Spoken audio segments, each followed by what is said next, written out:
Franny nodded solemnly. She was looking at a little warm blotch of sunshine about the size of a poker chip on the tablecloth. I had to strain to write it, she said. Lane started to say something to that, but the waiter was suddenly there to take away the empty martini glasses. You want another one? Lane asked Franny. He didn't get an answer. Franny was staring at the little blotch of sunshine with a special intensity, as if she were considering lying down in it. Franny, Lane said patiently, for the waiter's benefit. Would you like another martini or what? She looked up. I'm sorry. She looked at the removed, empty glasses in the waiter's hand. No. Yes. I don't know. Lane gave a laugh, looking at the waiter. Which is it? He said. Yes, please. She looked more alert. The waiter left. Lane watched him leave the room, then looked back at Franny. She was shaping her cigarette ash on the side of the fresh ashtray the waiter had brought her.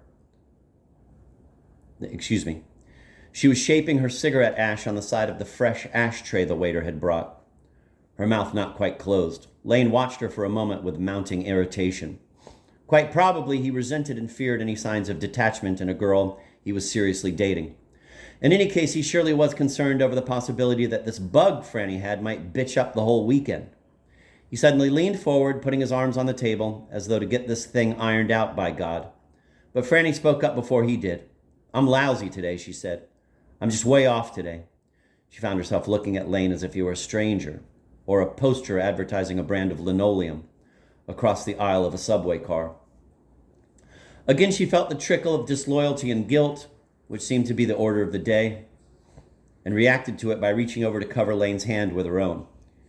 She withdrew her hand almost immediately and used it to pick her cigarette out of the ashtray. I'll snap out of this in a minute, she said. I absolutely promise.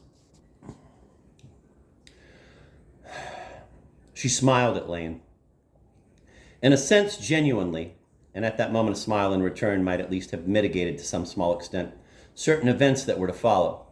But Lane was busy affecting a brand of detachment of his own and chose not to smile back. Franny dragged on her cigarette. If it weren't so late and everything, she said, and if I hadn't decided like a fool to go out for honors, I think I'd drop English, I don't know. She tipped her ashes. I'm just so sick of pedants and conceited little terror downers I could scream. She looked at Lane. I'm sorry, I'll stop. I give you my word. It's just that if I'd had any guts at all, I wouldn't have gone back to college at all this year. I don't know. I mean, it's all the most incredible farce. Brilliant. That's really brilliant. Franny took the sarcasm as her due. I'm sorry, she said. Stop saying you're sorry. Do you mind? I don't suppose it's occurred to you that you're making one hell of a sweeping generalization. If all English department people were such great little terror downers, it would be an altogether different... Franny interrupted him, but almost inaudibly. She was looking over his charcoal flannel shoulder at some abstraction across the dining room. What? Lane asked. I said, I know, you're right. I'm just off, that's all. Don't pay any attention to me. But Lane couldn't let a controversy drop until it had been resolved in his favor. I mean, hell, he said. There are incompetent people in all walks of life. I mean, that's basic. Let's drop the goddamn section men for a minute. He looked at Franny. You listening to me or what? Yes. You got two of the best men in the country in your goddamn English department. Manlius, Esposito. God, I wish we had them here. At least they're poets, for Christ's sake. They're not, Franny said. That's partly what's so awful. I mean, they're not real poets. They're just people that write poems that get published and anthologized all over the place, but they're not poets. She stopped self-consciously and put out her cigarette. For several minutes now, she had seemed to be losing color in her face. Suddenly, even her lipstick seemed a shade or two lighter, as though she had just blotted it with a leaf of Kleenex. Let's not talk about it, she said, almost listlessly, squashing her cigarette stub in the ashtray. I'm way off. I'll just ruin the whole weekend. Maybe there's a trap door under my chair and I'll just disappear. The waiter came forward very briefly and left a second martini in front of each of them. Lane put his fingers, which were slender and long and usually not far out of sight, around the stem of his glass. You're not ruining anything, he said quietly. I'm just interested in finding out what the hell goes. I mean, do you have to be a goddamn bohemian type? Or dead, for Christ's sake, to be a real poet? What do you want, some bastard with wavy hair? No, can't we let it go, please? I'm feeling absolutely lousy. and I'm getting a terrible. I'd be very happy to drop. I'd be very happy. I'd be very happy to drop. I'd be very happy to drop the whole subject. I'd be delighted. Just tell me first what a real poet is, if you don't mind. I'd appreciate it. I really would. There was a faint glisten of perspiration high on Franny's forehead. It might only have meant that the room was too warm, or that her stomach was upset, or that the martinis were too potent. In any case, Lane didn't seem to notice it. I don't know what a real poet is. I wish you'd stop it, Lane. I'm serious. I'm feeling very peculiar and funny, and I can't. All right. Okay, relax, Lane said. I was only trying. I know this much is all, Franny said. If you're a poet, you do something beautiful. I mean, you're supposed to leave something beautiful after you get off the page and everything. I'm going to start that paragraph again to get the flow. I know this much is all, Franny said. If you're a poet, you do something beautiful. I mean, you're supposed to leave something beautiful after you get off the page and everything. The ones you're talking about don't leave a single solitary thing beautiful. All that maybe the slightly better ones do is sort of get inside your head and leave something there. But just because they do, just because they know how to leave something, it doesn't have to be a poem, for heaven's sake. It may just be some kind of terribly fascinating syntaxy droppings, excuse the expression, like Manlius and Esposito and all those poor men. Lane took time to light a cigarette for himself before he said anything. Then, I thought you liked Manlius. As a matter of fact, about a month ago, if I remember correctly, you said he was darling, and that I do like him. I'm sick of just liking people. I wish to God I could meet somebody I could respect. Would you excuse me for just a minute? Franny was suddenly on her feet with her handbag in her hand. She was very pale. Lane got up, pushing back his chair, his mouth somewhat open. What's the matter, he asked. You feel all right? Anything wrong or what? I'll be back in just a second. She left the room without asking directions, as though she knew from former lunches at Sickler's just where to go.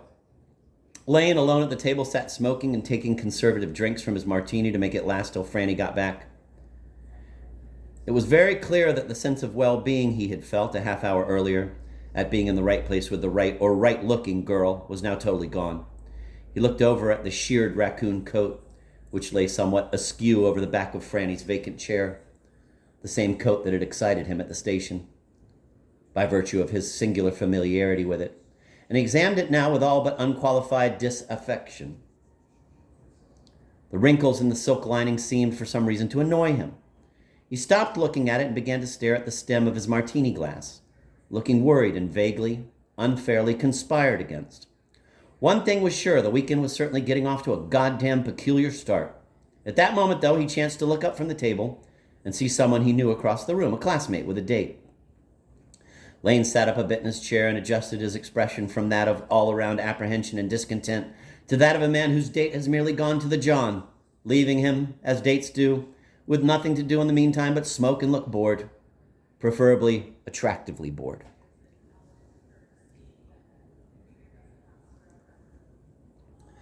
The ladies' room at Sickler's was almost as large as the dining room proper, and in a special sense appeared to be hardly less commodious. It was unattended and apparently unoccupied when Franny came in. She stood for a moment rather as though it were a rendezvous point of some kind, in the middle of the tiled floor. Her brow was beaded with perspiration now, her mouth was slackly open, and she was still paler than she had been in the dining room. Abruptly, then, and very quickly, she went into the farthest and most anonymous-looking of the 7 or 8 enclosures, which by luck didn't require a coin for entrance, closed the door behind her, and with some little difficulty manipulated the bolt to a locked position. Without any apparent regard to the suchness of her environment, she sat down. She brought her knees together very firmly, as if to make herself a smaller, more compact unit.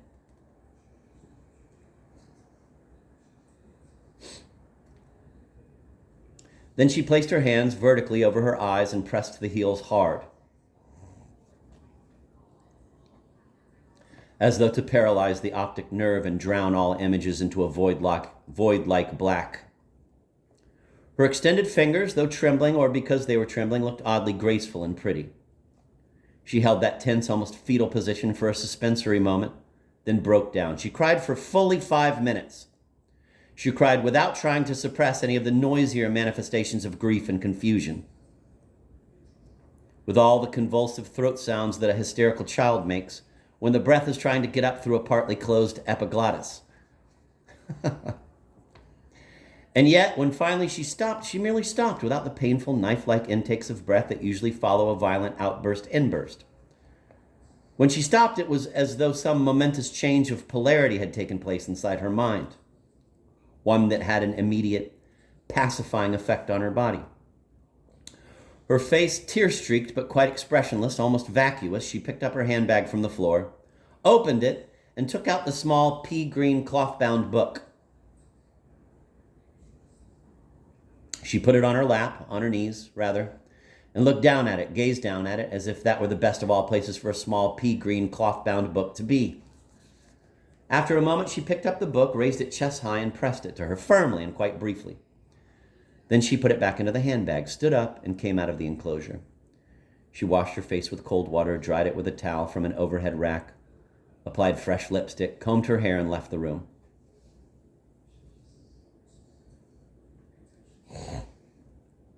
She looked quite stunning as she walked across the dining room to the table, not at all unlike a girl on the qui-vive appropriate to a big college weekend. As she came briskly, smiling to her chair, Lane slowly got up, a napkin in his left hand. God, I'm sorry, Franny said. Did you think I died? I didn't think you died, Lane said. He drew her chair for her. I didn't know what the hell happened. He went around to his own chair. We don't have any too goddamn much time, you know. He sat down. You all right? Your eyes are a little bloodshot. He looked at her more closely. You okay or what? Franny lit a cigarette. I'm marvelous now. I just never felt so fantastically rocky in my entire life. Did you order?